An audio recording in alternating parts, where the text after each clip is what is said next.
Hello students, welcome to Biology World. I am Priyanka Shoran. In the previous video, we have discussed about simple epithelium, its type, location and function. Today we will discuss about compound epithelium, their type, their location and function. So compound epithelium कह दो या stratified epithelium कह दो, मतलब वो epithelium जो एक से ज़्यादा लेयर्स जिसमें सेल की प्रेजेंट हो. अगर सिंगल लेयर प्रेजेंट है then it is simple epithelium, और अगर सिंगल से ज़्यादा लेयर प्रेजेंट है then it is known as compound epithelium और we can call it stratified epithelium. So stratified है और इसी के साथ एक स्पेशल टाइप भी प्रेजेंट रहता है एपिथीलियम का, कंपाउंड एपिथीलियम का, दैट इज ट्रांजिशनल एपिथीलियम या यूरोथीलियम. सो सबसे पहले डिस्कस करेंगे किसको, स्ट्रेटिफाइड एपिथीलियम को.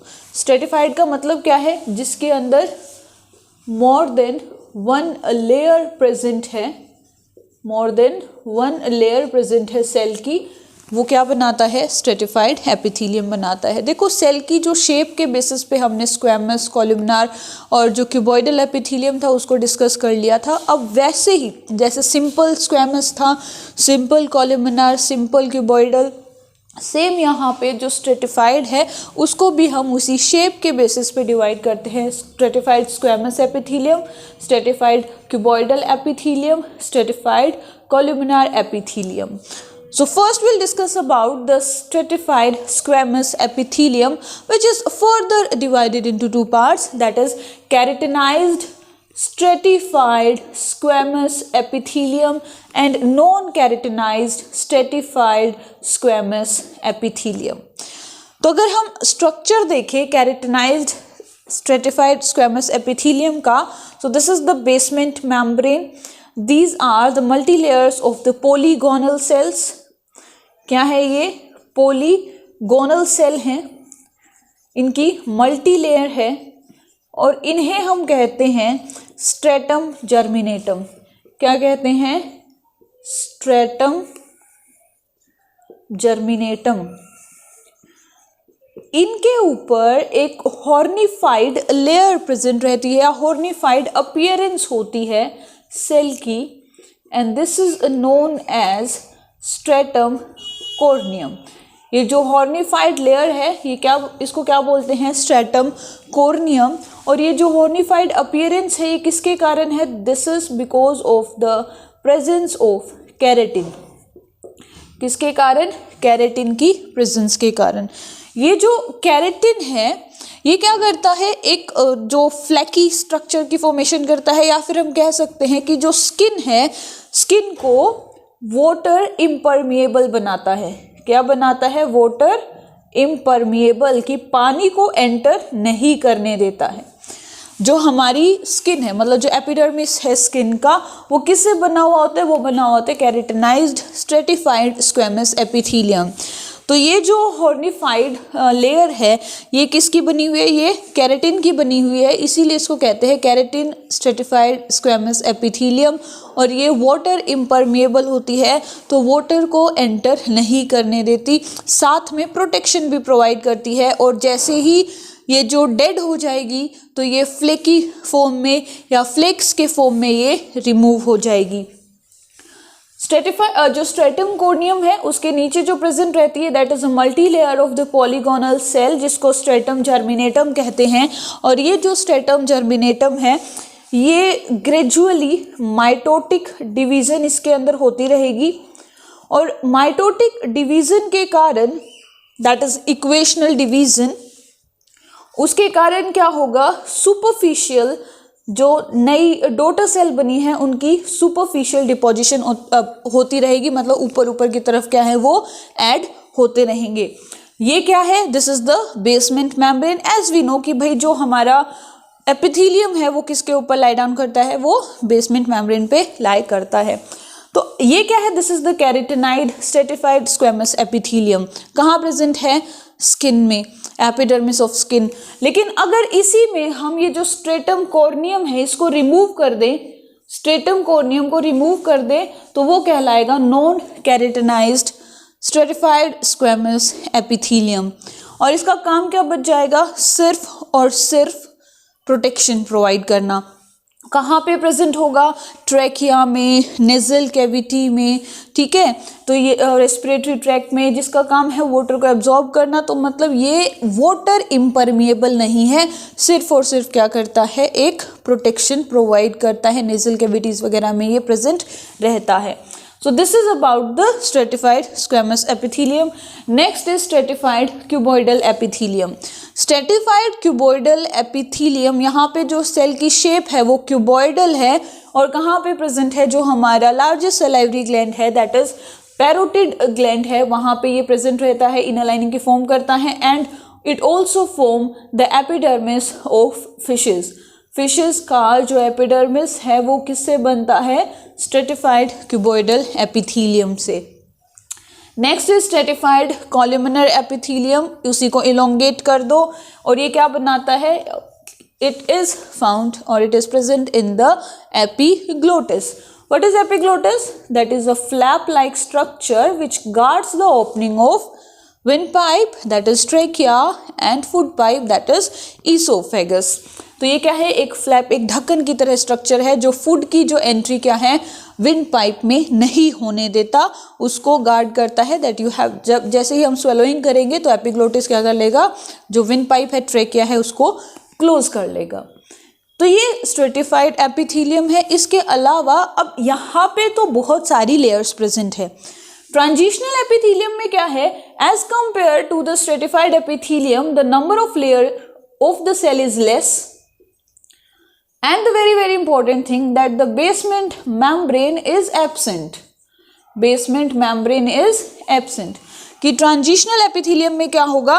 कि जो नंबर है सेल की, जो लेयर्स हैं वो कम होगी और साथ में जो बेसमेंट मेम्ब्रेन है वो नहीं होता है।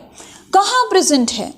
जो ट्रांजिशनल एपिथीलियम है या यूरोथीलियम है, ये यूरो से क्या याद आ रहा है? That is urinary bladder, urinary tract.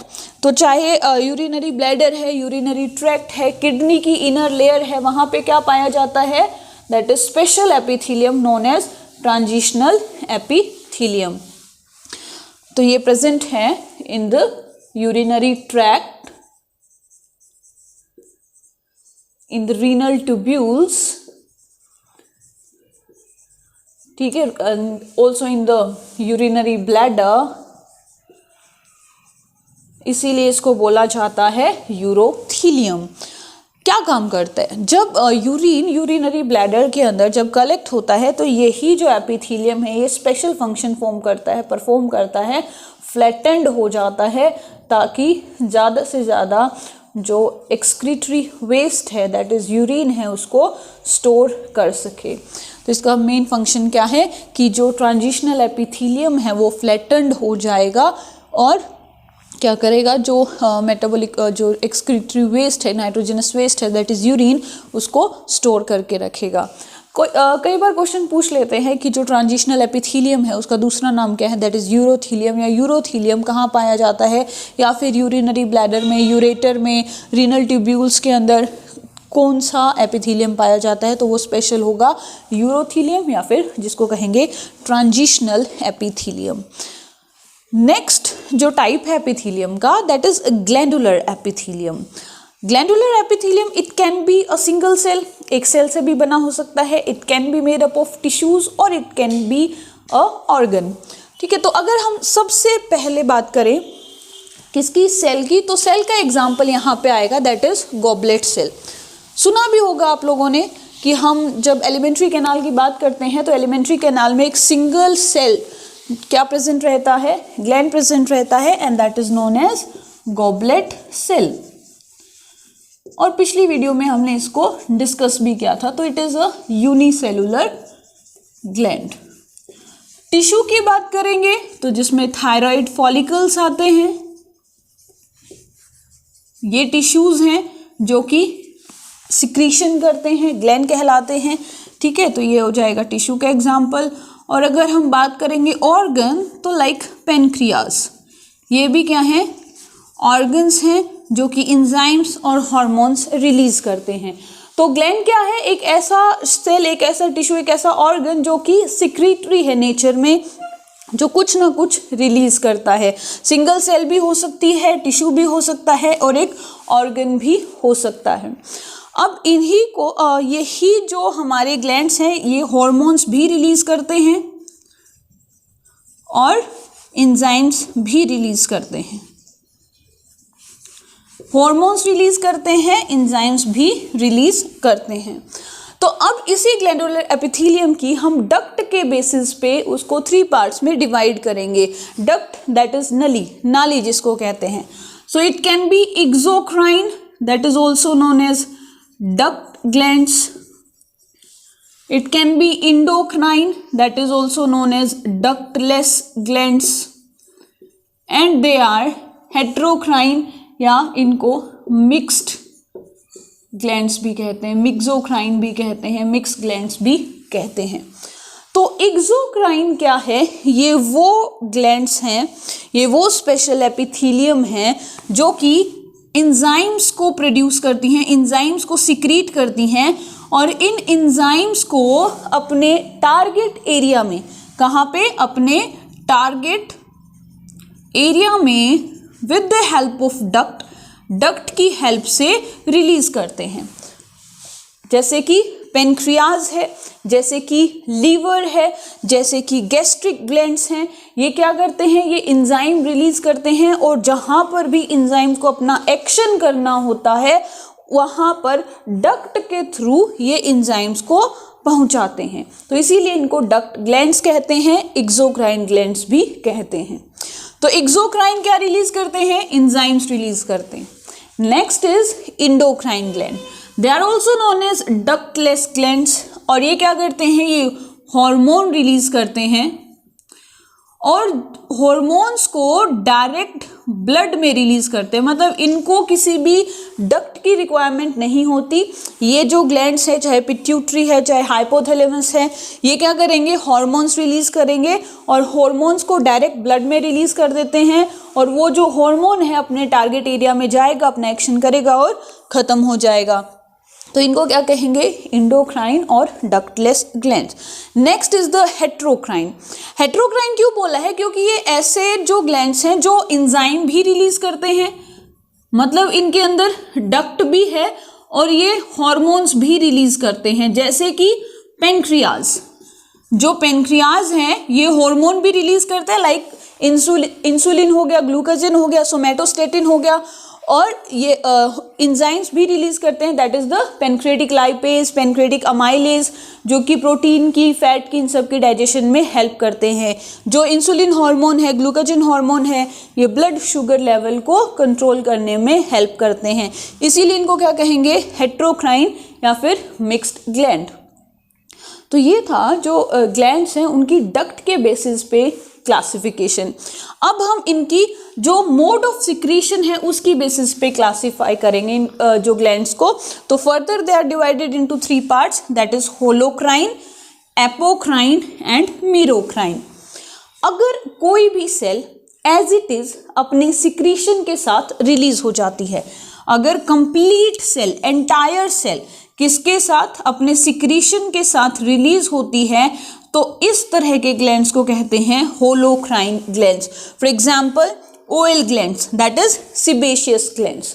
तो जो भी सेल है जिसने ऑयल रिलीज किया वो सेल साथ में ही रिलीज हो जाती है। Next is the apocrine. Apocrine में क्या है कि जो सिर्फ एपिकल पार्ट है, ऊपर का जो हिस्सा है, एपिकल पार्ट है, वही रिलीज होगा, कंप्लीट सेल रिलीज नहीं होगी। For example mammary glands. And the last is the मीरोक्राइन। मीरोक्राइन में क्या है कि जो सिर्फ और सिर्फ जो सिक्रीटरी प्रोडक्ट है, जो चाहिए, जो रिक्वायर्ड प्रोडक्ट है, वही क्या है? रिलीज होगा। For example all the glands like pancreas, salivary gland, like the thyroid, hypothalamus, ये सारे क्या हैं? ये सिर्फ और सिर्फ अपना सिक्रीशन ही रिलीज करते हैं। तो ये था ग्लैंड्स के बारे में। नेक्स्ट वीडियो में हम और जो इनका जो ट्यूबुलर है, मतलब ये जो ग्लैंड्स है इनकी ये स्ट्रक्चर के बेसिस पे हम इनको डिवाइड करेंगे कि किस तरह का स्ट्रक्चर है, सिंपल ट्यूब है या फिर फ्लैटेंड है या फिर एक जो राउंड शेप स्ट्रक्चर है इन ग्लैंड्स का, इन सेल का, तो वो हम डिस्कस करेंगे नेक्स्ट वीडियो में. So that's it for today. If you like my video then please share and subscribe my channel. Thank you.